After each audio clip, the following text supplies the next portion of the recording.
Alright, you guys, what it is. So, today we'll be talking about My Hero Academia Chapter 265. So, with that being said, of course, obviously, there will be spoiler warnings ahead about what's going on in the manga. So, you have been warned. Click off now if you don't want to hear any spoilers. So, with that, I have to say, you guys, I'm not the biggest fan of My Hero Academia, in all honesty. I'm very back and forth, if you want to go that way. Where one minute I absolutely love it, the next minute it's like, I don't really care anymore, and it's like, it kind of goes back and forth, and that's just kind of how the manga and even the anime it's just kind of how it gets me. It's like, and just so I kind of just put it in the middle of like it's alright. But this latest stuff that's been going on, oh no. The latest stuff that's been going on has been absolutely amazing.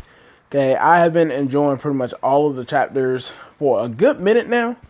And this recent arc and stuff that's going on through the time skip from winter to spring is absolutely no different. So, with that, chapter 265 starts off with Fat Gums, Sun Eater, and Tokiomi going through and essentially going over the plan of like what's going on. About there's this underground like plaza or tunnel area that they need to really go through, and they're gonna take out any threats and stuff that's going on in that tunnel, you know what I'm saying, anyone that runs through. And I was pretty interested because I never really expected to see Tokiomi fight with like Fat Gum and like Sun Eater. So I thought that was a pretty cool little team up, and it seemed to work out in their benefit considering we get to see such as like Sun Eater, we get to see he's clearly been training a lot more. Like I said, to the point now, like I said, we didn't really get to see what he was able to do, but now he's kind of like this hybrid chimera, as he put it. And he literally transformed into like this centaur and just immediately bashed through a bunch of criminals and stuff like that.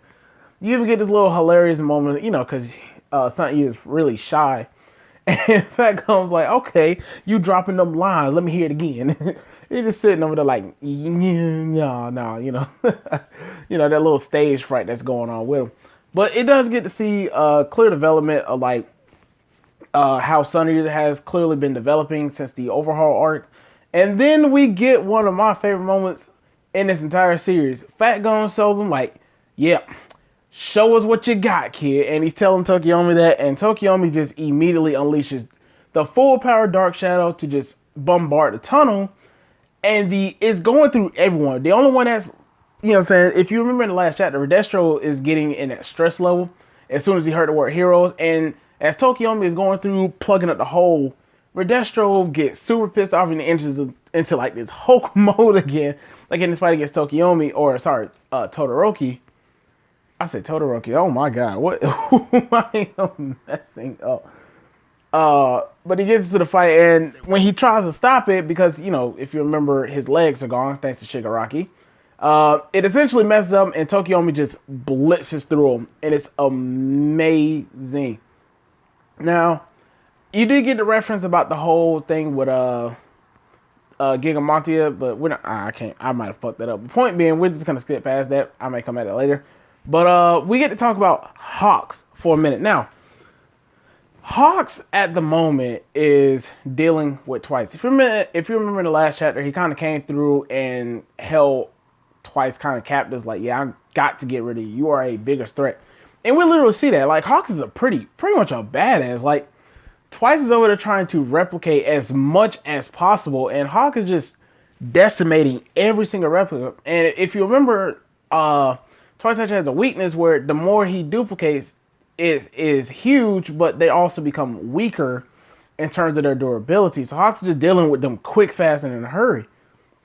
And like I said, Hawk is doing what's necessary because Twice is the most dangerous being, or the most dangerous villain with the greatest potential. Because even if you remember, Twice just in the last, or the My Villain Academia arc, if you remember that, he literally was able to replicate himself and do a lot of damage, even to the point of healing like Toga's wounds by transforming into her and giving her her own blood transfusion.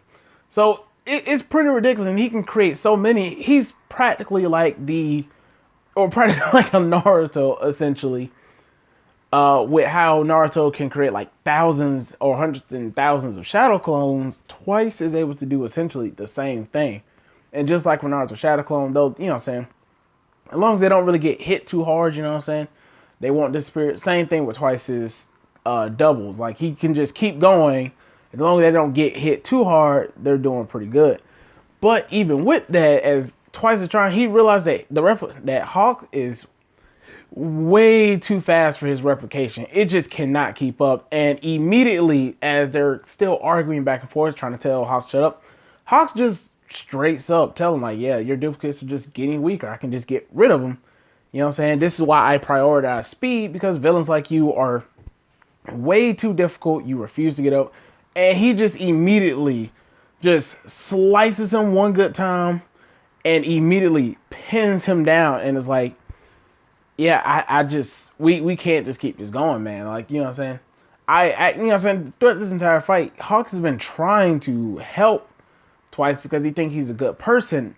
And he even states at the beginning of this battle, like, I'm not going to let my feelings towards you because I think you're a good guy. I'm not going to get sentimental with you, but I have to take you out right here, right now. And as soon as he kind of goes on one of those villain monologues, Dobby, who in the last chapter was seen kind of running upstairs, he just run through as Twice telling him like, yeah, I'm going to protect my friend. And Hawk is just like, well, I'll tell him that. Dobby just runs through, blasts through, messes up Hawk, puts his foot on his head and like, yeah, looks like it. Your sentiment got you, pal. And by the way, you know what I'm saying, Twice, you ain't got to tell us how you feel, man, because I heard you loud and clear.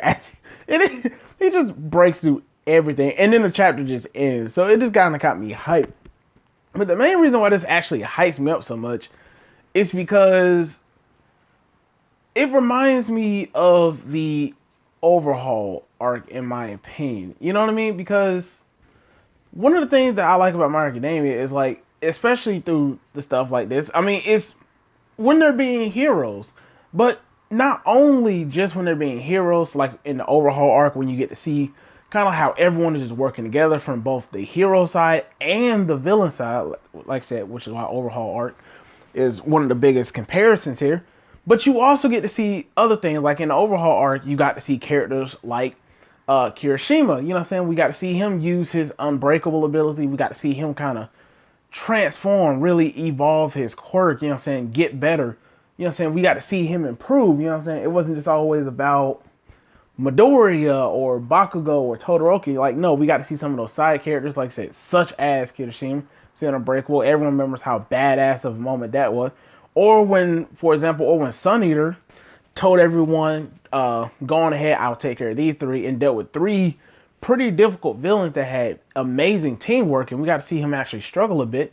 But we got to see his time to shine, and we got to see why he's actually seen as one of the big three. Like, she got to saw him and see, okay, this is why he's one of the most powerful UA students. Like, this is why. This is the skill and determination that we got to see our heroes really get to if they want to become like that number one hero or stuff like that.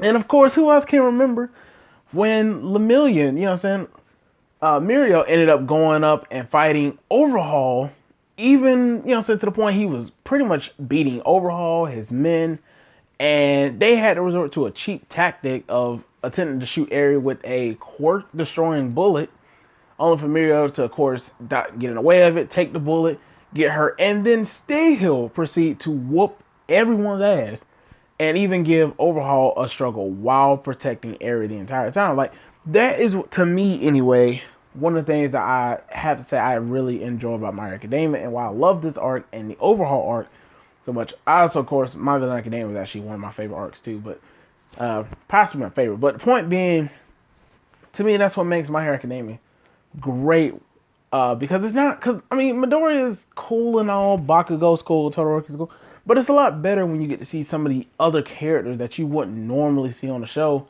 or sorry, in the manga and stuff, really doing stuff, especially Tokiyama. Tokiyama is actually one of my favorite ones, just because I feel like he got did dirty with that whole weakness thing of being just light and stuff like that.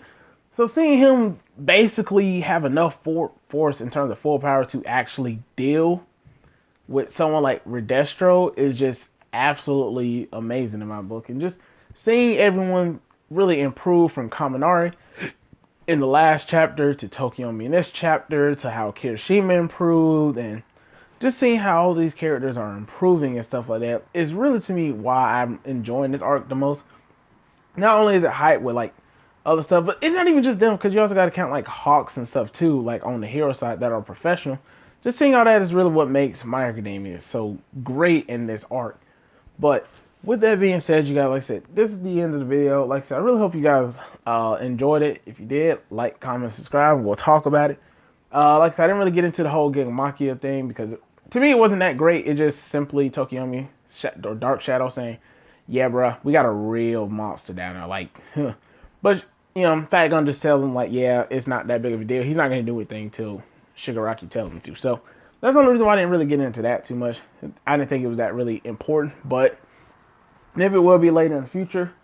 But like I said, I want to start making a little bit more of My Hero Academia videos, because like I said, I do read it every day, but I might not do enough with it. So just be on the lookout for more of that. And of course, the new Black Clover chapter, I'll probably do either today, later today or tomorrow. Look at. But until next time, you guys, I'll see you. Peace.